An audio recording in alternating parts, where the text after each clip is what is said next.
Hola, ¿qué tal? Bienvenidos a su nuevo podcast Personas en este tercer episodio. Mi nombre, como siempre, Luis Felipe Ambagüe. El día de hoy vengo con la primera mujer que aparece en este podcast, una médica excepcional, una docente increíble. Y con ustedes, mi queridísima doctora Julieta Castro. Doctora, muy buenas tardes. Hola Luis, ¿cómo vas? Muchísimas Bien. gracias por invitarme. Vale. Era una petición que me hacían todos mis compañeros como ya habíamos traído aquí docentes muy queridos como el doctor García, el doctor Moyano. Tiene que invitar a una mujer y tiene que invitar y tiene que ser la doctora Julieta, que es una de las más queridas de toda la institución.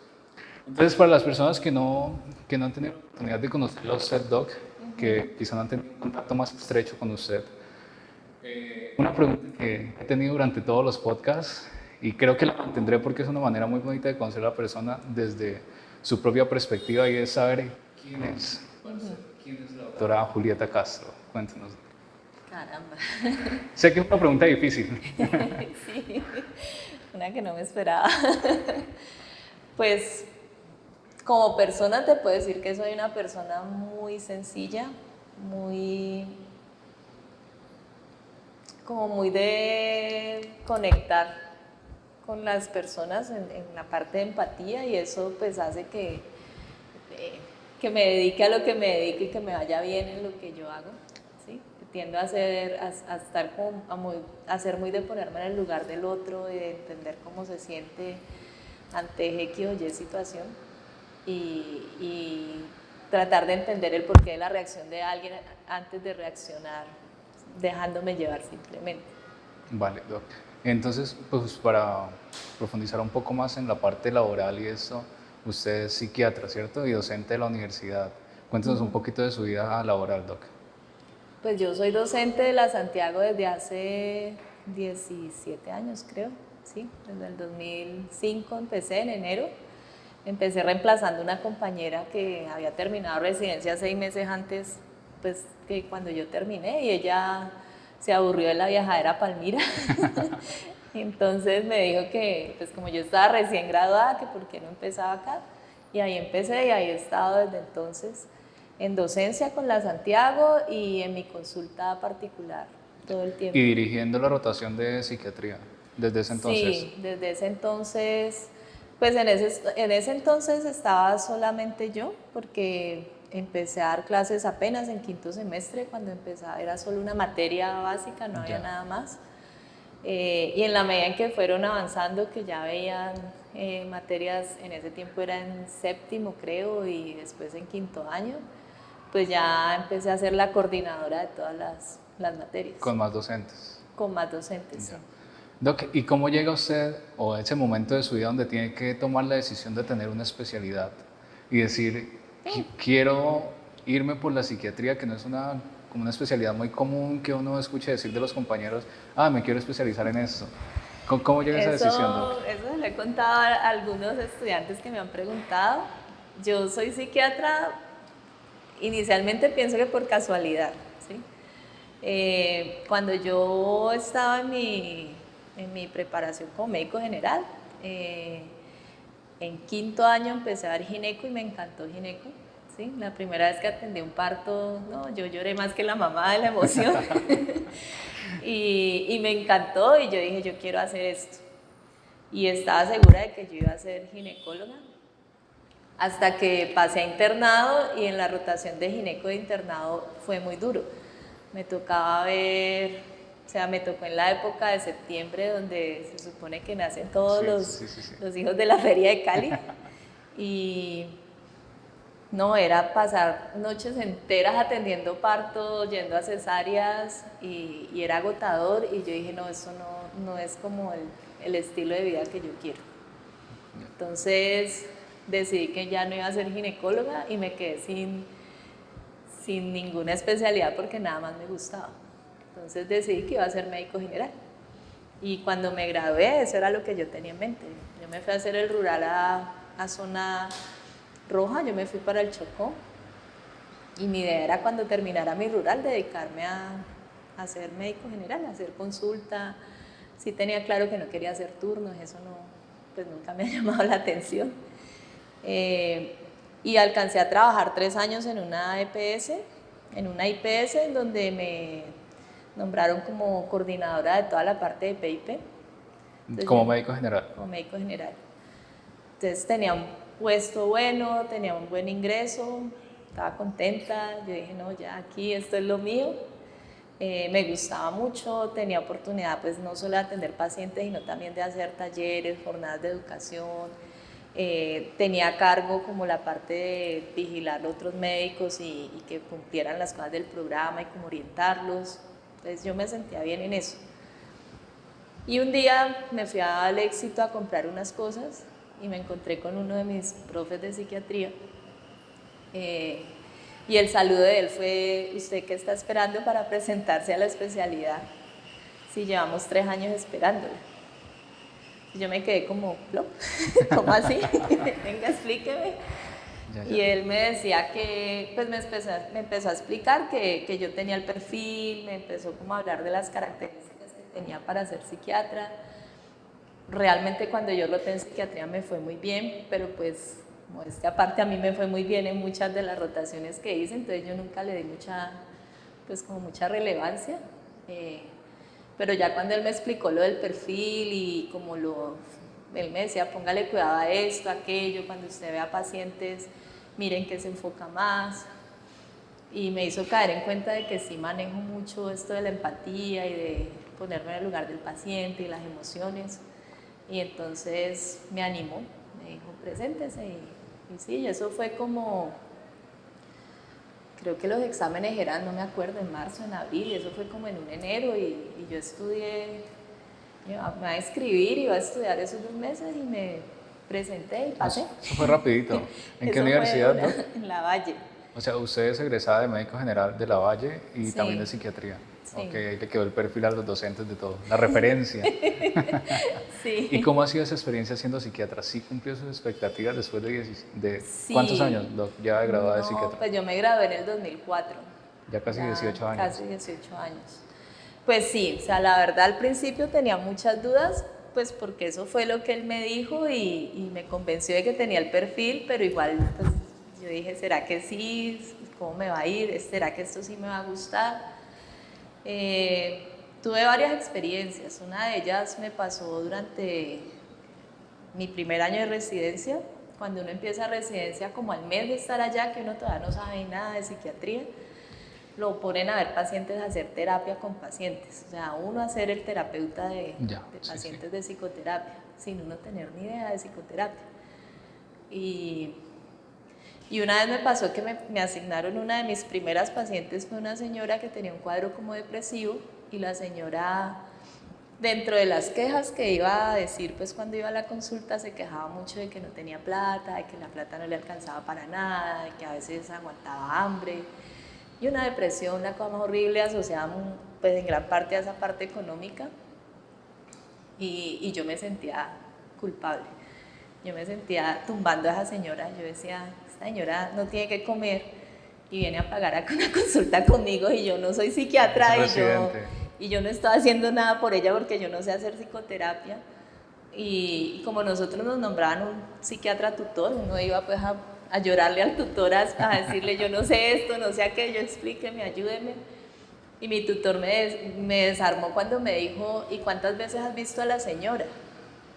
Yo le dije, no, pues ella lleva viniendo como 2 meses, o sea, la he visto como 8 veces. Me dijo, ¿y usted cree que si usted no estuviera haciendo nada, esa señora no hubiera venido tantas veces? No hubiera vuelto, claro. Entonces ahí como que me aterrizó y ya me hizo ver lo que estaba haciendo, y esa fue como la primera vez que sentí como que esto sí es algo que me gusta y que puedo hacer. Y eso es muy cierto, o sea, yo también en ese momento tengo que recordar que el momento que yo tuve que rotar por psiquiatría, yo roté solo con una compañera, porque estábamos saliendo de pandemia, entonces mis otras compañeras, con miedo al COVID, no sé, decidieron no rotar presencialmente y solamente una compañera y yo decidimos rotar. Entonces los turnos que nos quedaban eran muy pesados, no sé ahorita cómo estén distribuyendo eso de los turnos, pero entonces nosotros éramos 6 semanas en donde 3 semanas teníamos que ir a consulta externa, a hospitalización, y las otras 3 semanas a urgencias. Yo recuerdo que me tocó primero hospitalización, y esas 3 semanas para mí fueron tan difíciles porque uno está acostumbrado a que sí, en cirugía usted trabaja mucho, en ginecología, que es otro mundo demasiado difícil en cuanto al trabajo, usted sale demasiado cansado físicamente, pero en esas 3 semanas de psiquiatría en hospitalización yo recuerdo que yo llegaba a mi casa Muerto. aburrido, deprimido, me sentía muy triste, me sentía muy cargado emocionalmente porque allá usted se encargaba de conocer la historia de todas las pacientes que estaban en hospitalización durante 3 semanas y eran unas historias bastante difíciles. Era muy complejo llevar esa carga emocional, dejarla ya en el hospital y no llevársela para la casa. Es algo muy complejo. ¿Cómo sortear eso, Doc? ¿Cómo sortear eso a los estudiantes que estén recién, apenas que van a iniciar esta rotación, que están viendo la psiquiatría por ese lado? Y creo que es algo que no me ha pasado solamente a mí, sino que con muchos que he hablado, dicen psiquiatría es bastante difícil mentalmente y no tanto físico como lo demás. No, si es pesado, pues ahorita digamos que la rotación es un poquito menos extenuante en el sentido de que ya esa parte de hospitalización ya no está porque la docente se retiró. Entonces ya no es todos los días, por ejemplo. Ya. Entonces yo pienso que eso es una cosa importante, tener uno tiempo libre de desconectarse de eso que uno hace todos los días. Y es algo que yo he tratado de hacer desde siempre. Ya te dije que yo turnos nada, o sea, a mí eso no, Dios me libre, no me gusta. Pero también en mi consulta yo no trabajo tiempo completo, o sea, yo no hago consulta todo un día porque no, o sea, me pasaría lo que te pasaba cuando salías del psiquiátrico. Eso es agotador, realmente es agotador. Sí. Entonces sí, como tratar de tener espacios de desconectarse un poquito de la actividad o de recargarse. Sí, sí, por cuestiones de los turnos, lo que te toca hacer, te toca estar todo el día, pues no llegar a seguir leyendo de lo mismo, a seguir Claro que sí. repitiendo lo mismo, sino hacer algo diferente, porque eso ayuda mucho. Ya. Doc, y en toda su trayectoria, ¿recuerda algún caso en especial que usted haya dicho qué caso tan difícil, me conmovió bastante, me logró cargar emocionalmente? No, de conmoverme todos. Yo soy de las que llora todos los días con los pacientes. Yo tengo cajas y cajas de Kleenex en mi consultorio porque yo me siento con la caja con el paciente y él saca uno y yo saco otro. No, yo soy, lo que te digo, yo tengo una facilidad como de ponerme en el lugar de la persona en cuanto a lo que siente y a mí esas emociones, yo las siento, o sea, cuando Sí, sí, el sí. paciente está triste, Y de yo eso se siento trata la básicamente tristeza. psiquiatría. Sí, sino que eso también desgasta mucho, porque eso es lo que hace que uno llegue, yo no trabajo tiempo completo, yo el día que más larga tengo la jornada los jueves y los jueves, bueno, el último paciente está así toda la 1, pero yo voy saliendo tipo 2:30 más o menos. Yo los jueves llego rendida a mi casa, yo los jueves llego cansada, llego a pues a hacer otro tipo de cosas, a veces llego a hacerle el almuerzo a mis hijas, a veces llego a recogerlas del colegio y a veces salimos con ellas a comer algo o llego a hacer algo de ejercicio, como a desconectarme porque es agotador. Pero ¿recuerda algún caso así difícil de una historia compleja que usted nos quiera compartir? Pues que toquen emocionalmente varios, o sea, recuerdo mucho el caso de una paciente que tenía un problema era como un trastorno delirante, ¿sí? Tenía una idea delirante de tipo como hipocondriaco. Ella creía que expedía un mal olor y la señora eso la cargaba de mucha angustia, o sea, era una angustia horrible. Era una señora que era ama de casa, tenía sus hijos, tenía su pareja y la vida de todos se volvió un caos debido a lo que ella sentía. Entonces era como la tristeza cuando ella le contaba a uno cómo se sentía, todo lo que llegaba a pensar, cómo había momentos en que llegaba a pensar que no valía la pena seguir viviendo así, cómo había llegado a pensar en suicidarse y pensar que tenía a sus hijos pequeños y que no quería dejarlos solos, pero tampoco quería que tuvieran una mamá en esas condiciones.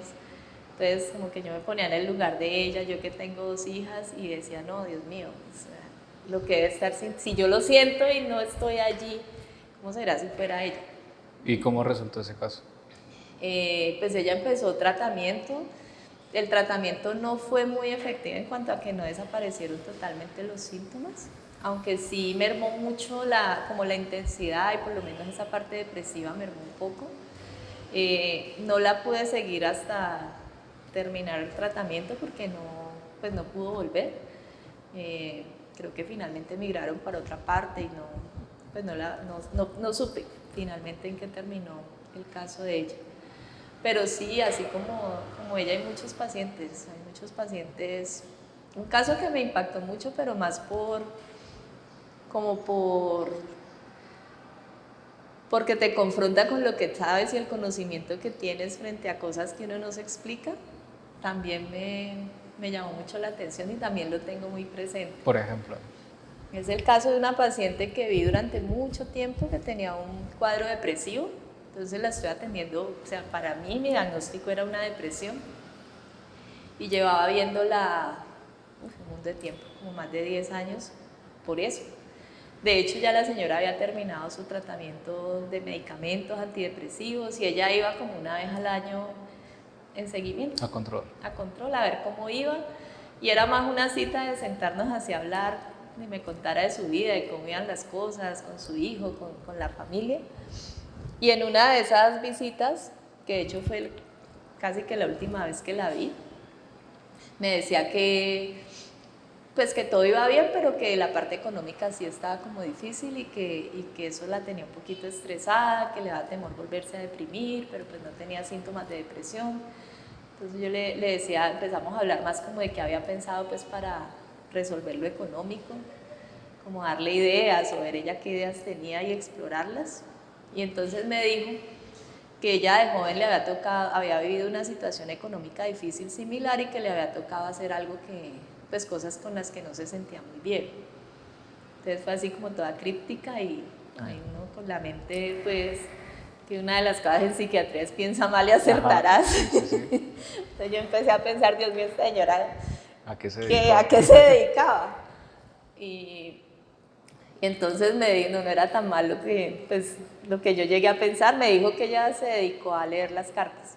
Ya. Entonces que ella puso un negocio de leer cartas y de adivinarle como el futuro a la gente. Entonces yo me quedé mirándola así como pues usted eso es como eso es de charlatanería, usted nunca le he visto como en esa, no me ha dado esa imagen a mí.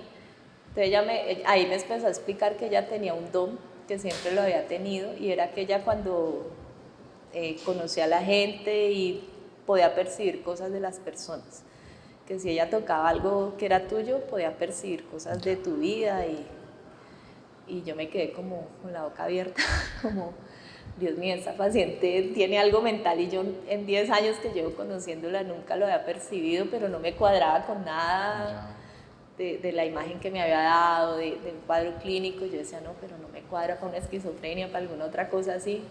Entonces ya le empecé a preguntar más y me decía que era un don familiar, que el hijo también lo tenía, que ella nunca supo leer cartas, que ella lo que hacía era barajar las cartas y se las pasaba a la gente, y cuando la gente las tocaba y ella las tocaba, percibía esas cosas. Yo seguía incrédula, yo decía, les cuento. Y pues ella me contó y todas las cosas que percibía. Me decía que eso no le gustaba hacerlo porque a veces percibía cosas de gente importante que ella no quería saber. Así como que te tocara el reloj y se diera cuenta que te ibas a morir mañana, una cosa así, que eso la angustiaba mucho.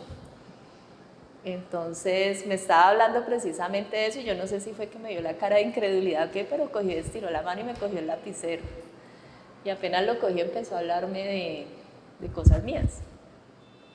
Y de cosas mías personales que nadie tiene por qué, o sea, que yo no ando ventilando con todo el mundo, pues no en el ambiente de una consulta. Mis pacientes tienen una imagen mía pero muy neutral, yo no hablo mucho de mi vida personal, ¿sí? De pronto en pacientes ya de más confianza, algunos tips, pero nada así como muy personal. Y en ese tiempo pues yo era mucho más cuidadosa con eso, entonces me quedé muy sorprendida con lo que me dijo. Es decir, que usted cree en esas cosas, Doc, de los dones y las cosas. Yo creo que sí hay cosas que porque uno no las puede explicar de manera lógica o las pueda demostrar de manera científica, pueda atreverse a decir que no existen, ¿no? Yo creo en Dios, por ejemplo. ¿sí? Muchos psiquiatras no creen en Dios, yo sí creo en Dios. Y no te lo puedo demostrar científicamente que exista, pero creo. Ok, perfecto. Doc, ¿y cómo llevar la psiquiatría en una sociedad donde eso se ha vuelto más bien como un tabú, como algo, una barrera para lograr acceder a eso que muchas veces es necesario para muchísimos pacientes y solamente por el miedo, por la pena de, ay, voy a ir al psiquiatra y qué dirá la gente? ¿Cómo llevar ese tabú? Pues es complicado. Yo pienso, pues una de las cosas que sí me pasa mucho en la consulta es que a los pacientes les da pena a veces estar allí. A veces, por ejemplo, les da pena encontrarse a alguien en la sala de espera que los conozca y vean que están saliendo del consultorio del psiquiatra, o que me piden una constancia de que estuvieron donde el médico para llevar al trabajo, pero no quieren que diga que lo atendió el psiquiatra, ¿sí? Eso todavía se ve bastante y es difícil, o la actitud con la que llegan muchos pacientes de entrada como a la defensiva, como ¿usted por qué viene? No, yo no sé por qué me mandaron, yo no estoy loco, ¿sí? Entonces, de entrada es como entrar a explicar pues, que no es necesario estar loco para ir al psiquiatra. Yo también justamente quería tener esa conversación, Doc, para tratar de explicar un poco de que, o sea, la psiquiatría no es solamente porque usted esté loco o porque la gente me dice, ay, yo estoy en una fase de locura. ¿Usted podría explicarnos un poquito más o menos a qué enfermedades, qué patologías, qué síntomas está enfocada la psiquiatría? Pues está enfocada en toda la parte médica, o sea, todo lo que es enfermedad mental. Pero lo que uno más ve en la consulta, en el día a día, son pacientes con cuadros depresivos, que es tristeza, melancolía, disminución del interés en las cosas, y todos los síntomas que uno ve pues, en una depresión, que obviamente en la medida en que se hace severa ya puede llegar a síntomas más graves, ideas suicidas o intentos suicidas. Pero sí es muy común la depresión, aún no tan severa, en la consulta. Y la otra causa más común, problemas de ansiedad, asociados a veces a estrés o a problemas familiares, o a cuestiones ya pues de, como tal de enfermedades mentales por genética, por predisposición o algo así. Entonces, intranquilidad, nerviosismo, desespero. Yo creo que esa es de las causas de consulta más comunes. Y que más le aterra a la gente, porque una de las sensaciones es de que se van a enloquecer, entonces ahí sí van a consulta para que uno no deje que se enloquezcan. Yo siempre les digo, no, la ansiedad no lleva a eso, la ansiedad no antecede la locura, ¿sí? La locura es otra enfermedad aparte y diferente y no es tan frecuente que se vea, por lo menos en consulta externa. Vale, ya que estamos abordando esa parte un poco más académica de la psiquiatría, Doc, en el ámbito de las redes sociales y más del podcast últimamente, en México sobre todo, ¿ha habido una discusión o como un interés por conocer la parte de la estructura psíquica en lo que es el ello, el yo y el super yo? Yo quisiera que nos explicara un poquito, a ver, yo digo un poquito mi versión y usted me complementa o me corrige. Y es donde el ello es esa parte de su estructura psíquica con la que usted nace, ¿sí? Con la que usted nace, lo que es la parte de los impulsos, su carácter, su forma de ser. Y ya el yo es esa construcción que usted ha hecho durante toda su vida de cómo interactuar con las demás personas, de cómo se rige usted con las demás personas. Y ya el super yo es esa fase, esa dimensión en donde se basa más que todo en las reglas, en cómo está basada la sociedad y en cómo usted debe encajar en una sociedad. ¿Usted nos puede explicar un poquito mejor esa estructura psíquica que he visto mucho interés últimamente en las redes sociales sobre conocer la estructura psíquica? Sí, el ello es esa parte donde están como todos nuestros impulsos y están ahí como sin ningún tipo de restricción, sin ningún tipo de juzgamiento de si son buenos o son malos, ¿sí? Sin una connotación como de algo negativo o positivo, simplemente están impulsos diversos, ¿sí? El sentir hambre y el deseo de saciar tus necesidades de hambre, de frío, ese tipo de cosas, impulsos agresivos, ¿sí? Las emociones de rabia y ese impulso de si me hacen algo yo quiero, no me va a dejar y me desquito, quiero hacer algo, impulsos eso de está defensa. allí, sí, de defensa y de agresión también, los impulsos sexuales, de atracción y todas esas cosas. Entonces eso está allí y es algo, como dices tú, con lo que uno O sea, eso viene empaquetado desde que uno nace, ¿sí? El super yo es una estructura que se va formando en esos primeros años de vida, cuando vas como internalizando todas esas normas que te enseñan en la casa, en la familia o las figuras de autoridad para uno, ¿sí? Cuando te empiezan a enseñar que esto no se hace, que pausa y tal cosa, ¿sí? Ahí vas internalizando esas normas y el super yo se vuelve como la voz de la conciencia, esa que te dice esto está bien y esto está mal. O sea, ya uno no necesita que alguien se lo diga para uno saber, ya uno verá si sabiendo que está mal lo hace, ¿sí? Pero sí está esa voz de la conciencia que te indica que eso ya es tuyo. Okay. Y eso se forja en esos primeros años. Y el yo es lo que uno muestra. ¿Sí? El yo es como la forma, como tú decías, en que uno se relaciona con los demás, con el entorno, y lo que uno muestra. Y depende de todos esos filtros que va poniendo la mente. O sea, esos impulsos siempre tratan de salir, pero hay como una serie de mecanismos que ayudan a evitar que salgan así como uno lo siente. Si tú sientes rabia, por ejemplo, tú no te vas de una a darle golpes a alguien, tú te controlas. Es decir, que hay una manera de como de complementarse entre ellos tres, de por ejemplo el yo tratar de controlar o complementarse con el ello, y al igual que el super yo. Sí, el super yo viene a ser como un mediador entre el ello y el yo. Ajá. ¿Sí? Y el yo es como lo que uno muestra y lo que como esos impulsos ya filtraditos, coladitos, donde ya se quedó lo que no debería salir y lo que se puede mostrar que usualmente es aceptado. Y ahí es donde el super yo influye. Si tienes una voz de la conciencia muy fuerte, pues vas a reprimir más cosas, más impulsos que consideres negativos, ¿sí? Si es un super yo más bien laxo y, como decía yo antes, pegado con babas, pues no vas a restringir nada y de pronto vas a dejar salir los impulsos tal cual lo sientes. Y por eso es que uno ve tanta diversidad en la forma a veces de reaccionar de las personas. Ok, perfecto. Salgámonos un poquito de la parte académica, que espero que ya haya quedado un poquito claro esa parte. Es mi aporte a las redes sociales de la estructura psíquica. Doc, ¿usted cómo llega a ser docente universitaria? ¿Cómo llega aquí a la universidad?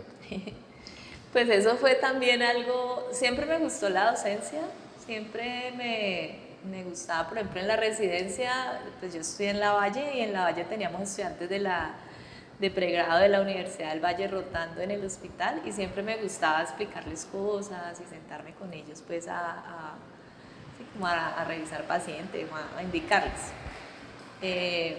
Cuando terminé, yo quedé en embarazo durante la residencia y mi hija nació cuando a mí me faltaban como 6 meses o 7 meses para acabar residencia. Entonces me dieron la licencia de maternidad completa y apenas terminó la licencia entré porque yo quería terminar y salir ya de eso. Y entonces, digamos que terminé mi residencia en un periodo en que no es el periodo en que normalmente todo el mundo termina. Terminé como ahí toda atravesada porque me corrieron los tiempos por eso. Pero eso facilitó, había una compañera mía que había sido pues, compañera de residencia que se había graduado antes y ella empezó a dar horas acá en Palmira. Pero ella vivía en Cali y estaba cansada de desplazarse hasta acá. Y ella me ofreció y me dijo que si quería tomar las horas de ella, porque ella así como a mitad de semestre me habló de eso. Yo terminé como en un noviembre mi residencia y yo le dije, no, pero pues es que para empezar, a un mes que faltaba menos, los semestres en noviembre ya iban terminando. Le dije, no, pues déjame y yo empiezo en enero. Y así fue, empecé en enero y no, eso me encantó.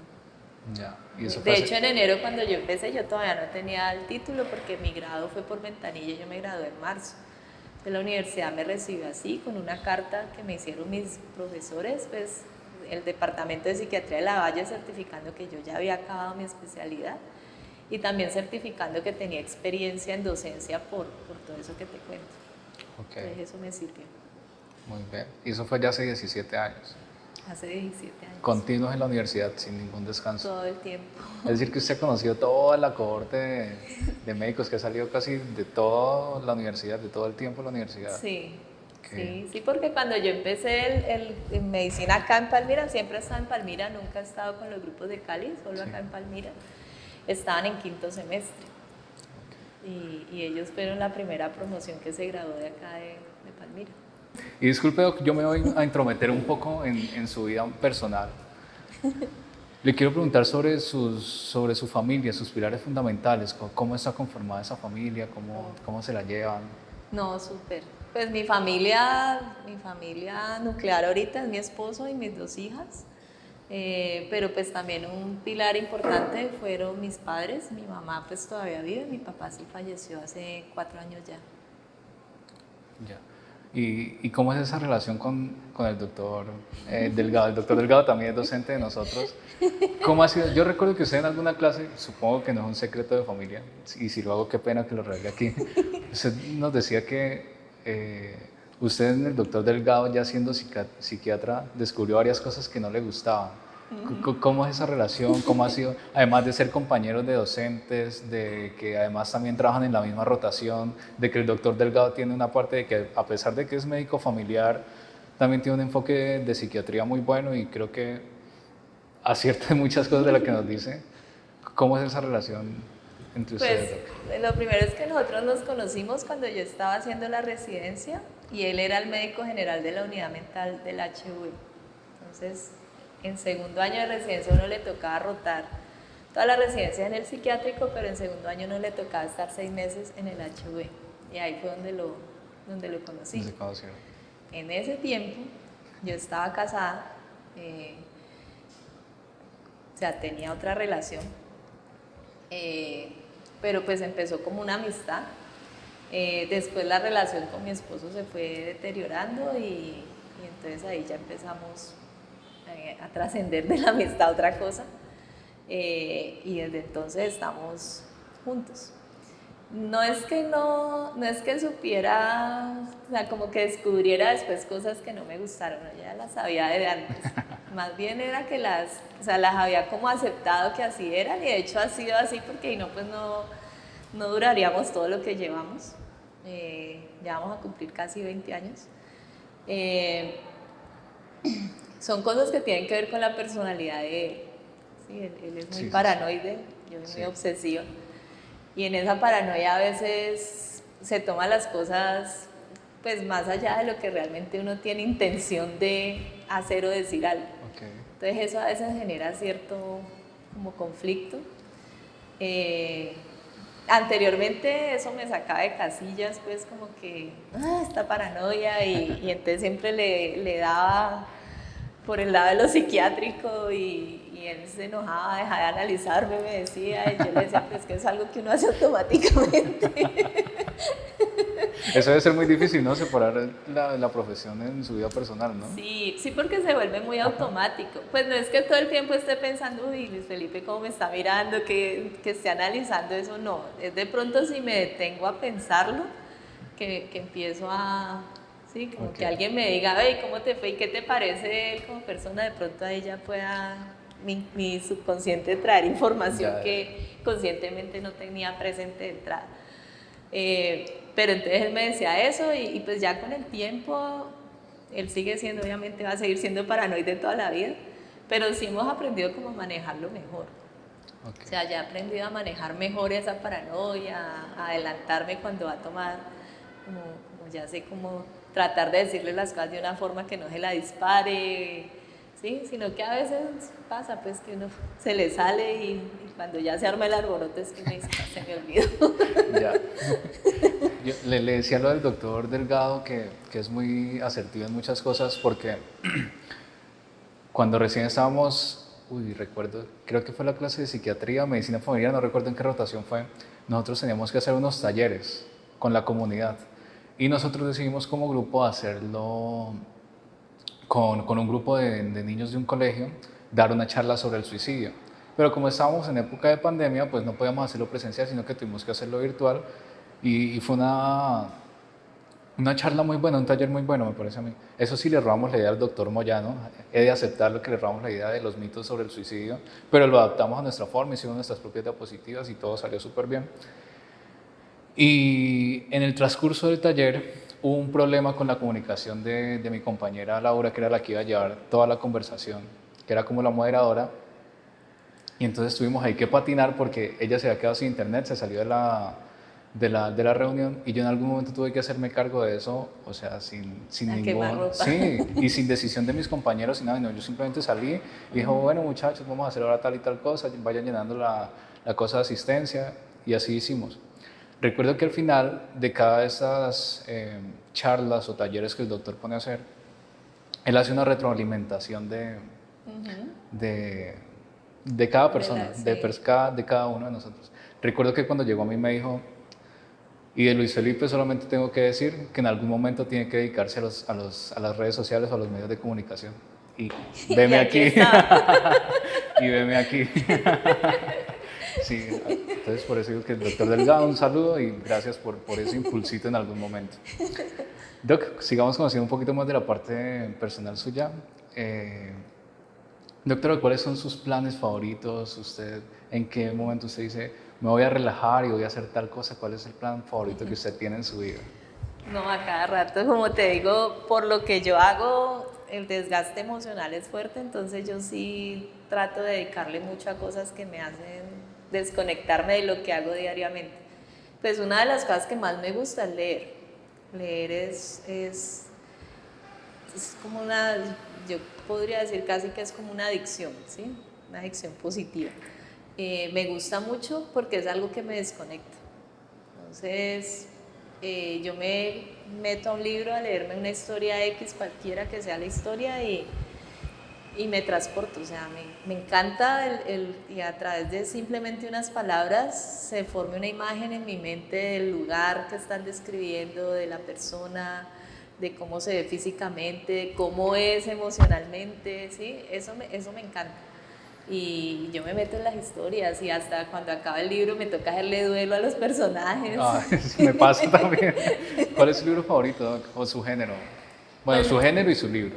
no, pues me gustan mucho las historias de ficción, ¿sí? Ya. O sea, eso sí, cualquier historia me gusta en realidad, no es que tenga un género específico, pero sí busco, la verdad es que busco historias, lecturas que no sean de análisis, de profundidad, porque es que de dramas ya tengo bastante todos los días. O sea, lecturas ligeritas, dejas que uno como que es solo el placer de disfrutarla, ¿sí? Entonces, en eso, me gustan mucho las novelas históricas, ¿sí? Mi hija mayor es muy feminista a mí me encantan las novelas, ¿sí? De la época, ¿sí?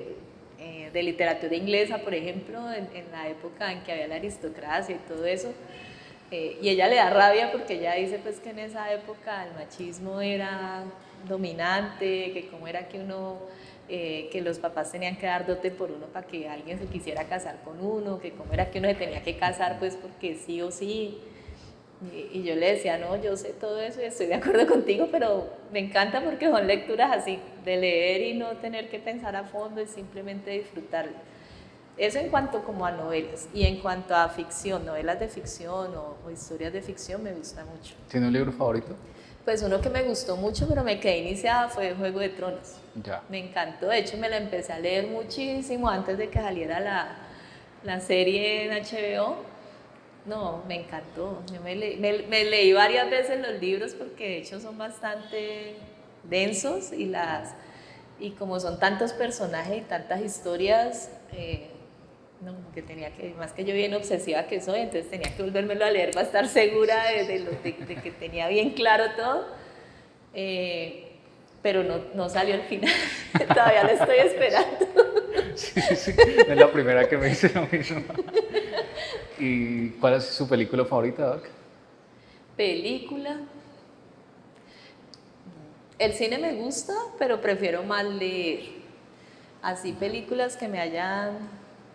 Una película que me vi hace mucho tiempo, que se llama El paciente inglés. Esa película me impactó mucho. Si me preguntas por qué, hoy en día no recuerdo ni siquiera por qué. ¿Es de psiquiatría? Escasamente me recuerdo la trama. No, Okay. no, era así como de los libros que Ya. te digo, era más Okay.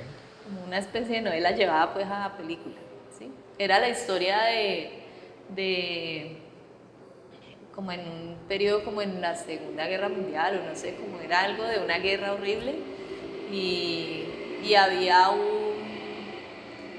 como una pareja, eran como amantes, cada uno tenía su pareja, pero entre ellos tenían una relación, y era como una historia de amor fallida en donde se iban a volar juntos o algo así, y en medio de la guerra al tipo le cayó una bomba en el avión, no sé, el caso es que quedó para allá tirado, vuelto nada, quemado hasta por todo lado y no podía ni hablar, y una enfermera se dedicó a cuidarlo, y era una historia de hecho trágica. Okay. No sé por qué me impactó tanto. Yo creo que lloré en esa película hasta que ya que yo lloro en todas las películas. Muy bien. Sigamos hablando de sus favoritos, Doc. Su música favorita. Las baladas. Baladas. Baladas. ¿Y su cantante favorito? Camilo Sexto me encanta. Ya. Sí, yo creo que es de lo que más oigo. Pero no, me gusta mucho. O sea, ese es el que más me gusta. Pero me gusta mucho Franco De Vita, me gusta Ricardo Montaner. Muy romántica. Sí, ese es el tipo de música que me encanta, la que tengo en el radio, en mi carro todo el tiempo. Ya. Doc, para ya ir finalizando, última preguntita, ¿qué consejo o qué mensaje le haría usted a alguien que esté pensando en iniciar medicina o que esté iniciando la carrera de medicina? Mi hija quiere estudiar medicina, mi hija menor. Pues siempre te diría lo que le digo a ella, que trate de que esté segura de que eso es lo que quiere, porque es una carrera que es pesada en cuanto a la intensidad y al desgaste en físico, en tiempo y dedicación en el estudio, y lo que uno tiene que dejar de lado pues por cumplir con tanto nivel de exigencia. Entonces sí, como que esté muy segura de qué es lo que quiere, pero si está segura de qué es lo que quiere, que no dude, o sea, que lo disfrute. Y probablemente cuando uno está seguro de hacer lo que quiere y disfruta lo que uno hace, uno generalmente lo hace bien. Entonces pienso que esa es como la recomendación, que disfruten, que de verdad se lo disfrute, y estando seguro de qué es lo que quiere, que lo va a poder aprovechar mucho mejor. Perfecto. Doctora, muchísimas gracias. Para mí ha sido un gran placer y honor tenerla aquí en el podcast, tercer invitado. Muchísimas gracias, Doc. Felipe, gracias a ti por invitarme, muy rico, de gracias, verdad. Doc. Hasta luego. Chao.